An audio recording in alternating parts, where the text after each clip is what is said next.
sa më pak të kemi dije rreth Allahut Azza wa Jall, ai i cili meriton të adhurohet me të drejtë, aq më do ta privojmë veten tonë nga vlerat dhe mirësitë që ka dija rreth emrave dhe cilësive të Allahut Azza wa Jall. Prandaj duhet muslimani ta mësoj fenë e tij. Kur themi ta mësoj fenë e tij, të njihet me Zotin e tij, të njihet me fenë që Allahu ka zbritur, të njihet me Islamin, me imanin, me ihsanin, të gradat e fesë, Islami, nështrimi ndaj Allahut të mëdhëruar që përmban adhurimet e jashtme, imani që përmban besimin e brendshëm. Nëse bashkohet Islami dhe imani, të dy terma në një tekst, në një vend, marrin dy kuptime të ndryshme. Islami në kupton punët e jashtmeve, çka ardhur në hadithin e Xhibrilit alayhis salam, që e përkufizoi profeti sallallahu alajhi wasallam, përkufizoi Islamin që është shahadeti, falja e namazit, agjërimi, zekati dhe kryerja e haxhit për atë që ka mundësi. Dhe imani e përkufizoi me çfarë? Me punët e brendshme, pra.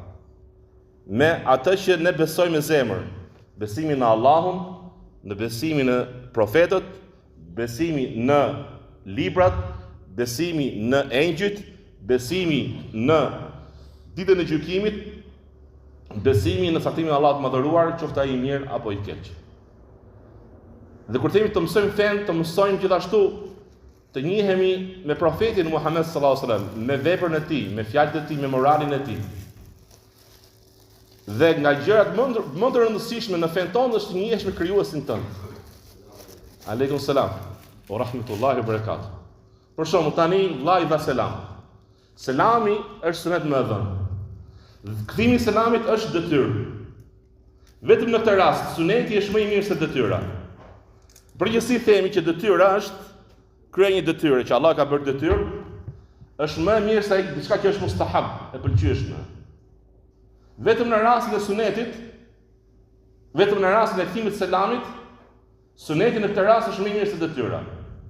Shpërblimi është më i madh.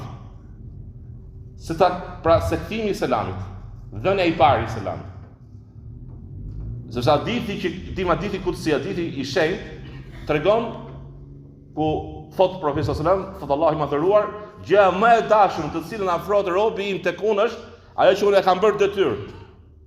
Dhe vazhdohet robi im të afrohet me nafile, me gjëra të pëlqyeshme, derisa unë e dua atë. Hadithi vazhdon deri në fund.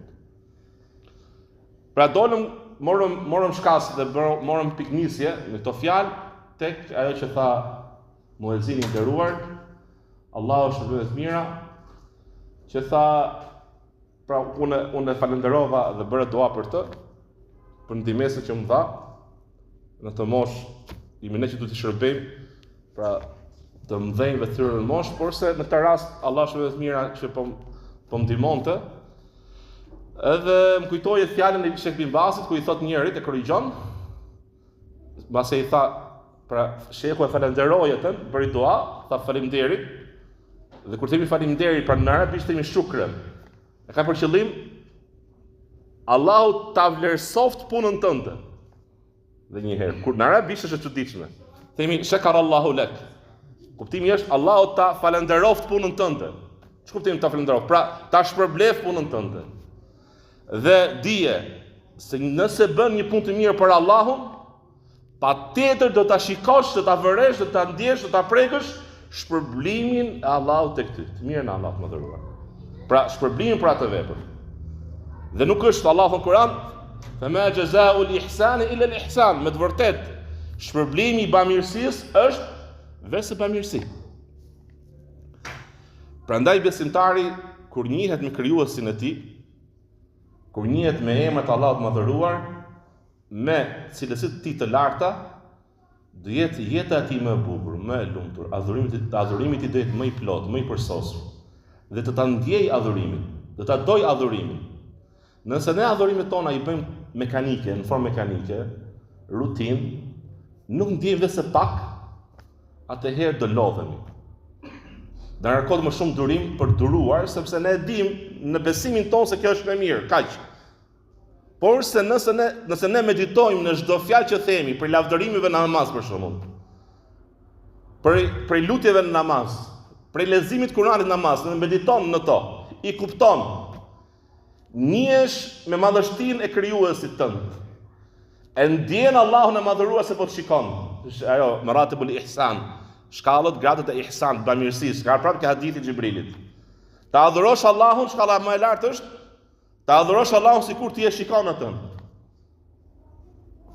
Pra grada më e lartë e ihsanit, bamirësisë, ose përsosmërisë e adhurimit është ta adhurosh Allahun sikur e shikon atë. Nëse nuk arrin këtë gradë të lartë, atëherë dije se Allahu po të shikon ty. Dije se Allahu po të shikon ty. Kur ti e ndjen afërsinë e Allahut ndaj teje, mbikëqyrjen e Allahut pra tek ty, mbi ty, adhurimi bëhet më mirë dhe ndjet më mirë. Allahu na bëf prej muhsininëve, prej bamirësve në adhurime. Të dashur vëllezër, para një muaji. Kaloi një muaj, 25, sot se jemi 25 çfarë? Tetor. 25 shtator ne ishim këtu, edhe subhanallahu kaluan ditët, kaluan shumë shpejt. Një muaj kaloi kur ishte tamam dje. Dhe ju e dini se gjithashtu Allahu Azza wa Jalla në Kur'an famlar thotë le të shikojë njeriu çfarë ka përgatitur për të nesërmen, që nesërmen ka ditën e gjykimit. Edhe ditët kalojnë dhe këto kur bëjmë plane, pra themi do takohemi filan datë. Kemi të filan takim, pra të takimet kemi filan datë, ose fillon shkolla në këtë datë, ose do shkojmë haxh këtë datë. Kalon pra erdhi haxhi, erdhi shkolla, erdhi viti i ri, erdhi Ramazani, kalojnë ditët, ikin. Ka për tik në haxh numre, për shembull ikin numre nëntor vllai, inshallah. Për shembull, erdhi nëntor. Dik do të unë bëra plan para nëntorit dhe shkoj në numre, dhe kur shikon vetëm pas nëntorit, pas umrës, e shikon që bëri umrën dhe inshallah Allah e pranoft çdo umrëxhiu, edhe kjo është jeta. Këto kujtimet janë të cilat do t'i mbajmë mend, kujtimet e bukura inshallah, kur besimtari duron hoxhën kur shpjegon, kur flet për fen Allah Azza wa Jall. Dhe ka më mirë dhe ka më bukur që të durosh për një punë shumë të madhështore, që në realitet nuk mund të themi duron, kërkohet durimi, se shejtani bën të kundërtën, do të largojë. Nëse ndjen në një punë vështirësi, dije se vjen nga dy gjëra. Nga emshiot, nga nefsiot, nga gjunahet që kanë rënduar zemrën, nga shejtani i mallkuar, thotë largohu, ç'a bën, shkon kafe, ke punë, i diti këto gjëra, i ke ngju. Po i do të flasë e hoxha, këto të gjëra të flas. Apo jo? Na vin ndoshta gjithë këto fjalë kur ulemi diku, dhe se nga problemet që shumta që ndodh edhe me dëgjuesin, qoftë në hutbë, bën analistin, korrigjuesin e hoxhës ose hatibit. Ç'a tha hoxha? Si u ngatorua këtu? Çu se tha ajetin e Kuranor? Çu u ngatoru këtu? Le të përqendrohet te fjalët, ato fjalë pakta. Se çdo njeri gabon, qoftë hoxha, qoftë dikush tjetër, qoftë imami i haremit, gabon Kur'an. E korrigjon ai mbrapa. Qoftë hoxha që duke dhënë mësim dhe në harem, ka gabuar në një çështje, ka thënë gabim, e ka harruar. Pa dashje, me dashje, e ka harruar një çështje. Nëse dëgjuesi ulet dhe qëllimi i tij nuk është përfitimi, turë me njëjtën e pastër, me sinqeritet që unë të kem dobi për fjalët që ngjoj. Allahu në Kur'an dhe ata ndoqën fjalën më të mirë që Allahu zbriti. Kjo ti rregulli jon. Ti ulum në xhlis dhe përfiton nga fjala më e mirë që hoxha thotë. Dhe mos kërko, mos shko ose mos kërko nga vetja jote dhe të merresh përkupohesh me gabimet të tjerëve, flas tani për përgjithësi. Ne ndonjëherë merremi çka ka bërë tjetri, si merroj vetëm tënde. Ke aq gjunahe, ke aq gabime, sa të mjaftojnë të merresh me veten tënde, me familjen tënde. Merremi shumë me të tjerët dhe lejmë vetet tona. Merremi shumë me jashtë familjes dhe lejmë familjet tona. Kemi shumë për të korrigjuar, kemi shumë për të përkupuar me vetet tona, pastaj të merremi me të tjerët. Patjetër të merremi me të tjerë që na rrethojnë.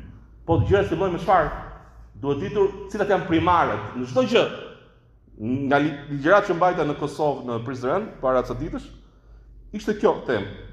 Ishte fikhu i auliyatëve, kuptimi i gjërave që janë primare në fe, për të kuptuar, për të besuar dhe për të praktikuar. Pra një person s'mund të jetë i pamoralshëm tek familja e tij, tek prindërit dhe tek gruaja e fëmijët, dhe dalë jashtë bëhet më gentil, më i miri, më bujari.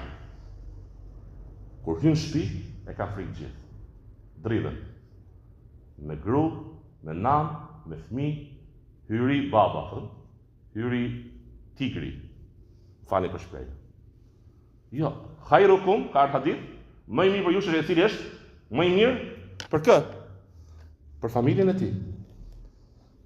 Dhe unë jam më i miri me familjen time.